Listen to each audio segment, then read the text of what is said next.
naš biskvit je ohlajen. Zdaj pa bomo naredili en osnoven jogurtov nadev in ga na koncu še malo okrasili z jagodami. Za ta nadev bomo potrebovali jogurt, vanilni sladkor, malo limonine lupinice, povrhu bomo posuli jagode.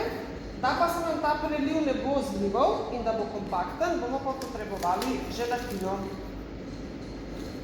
Zdaj pa bomo najprej pogledali, kako pripravimo želatino. Se pravi, uporabili bomo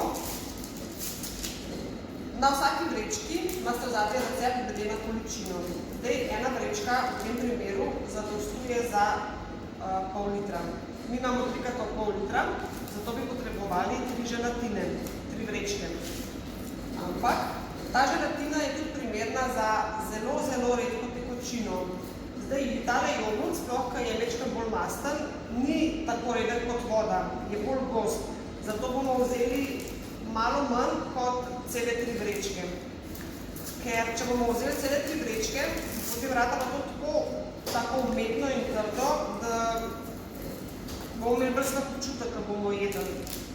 Če pa damo večkrat manj želatine, bo pa večkrat bolj kremasto. Se pravi, zadnjo vrečko bomo, če imamo 1, 2, 3, 4, 5, 6 lističev, 3 bomo pustili za naslednjič, 3 bomo pa dali uporabili. Odprto želatino je vedno treba hraniti na suhem, nasploh vedno želatino na suhem, ker čim ona dobi večkrat vlage, se jo začne vlago piti, začne nabrekati in s tem jo uničimo. Se pravi, zdaj bomo želatino prelili z vodo, ki mora biti res mrzla. Če ne boste imeli res mrzle vode, se vam bo ona kar stopila.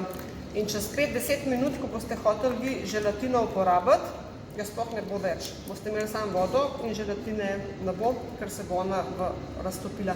Želatina se pač topi na toploti. Ker pa so te lističi takile trdi, jo moramo vedno najprej namočiti v vodi, da ona nabrekne in se zmehča. Bomo videli potem, se pravi, zdaj so taki trdi, bomo videli čez kakšnih 5 minut, kaj se bo z njo zgodilo.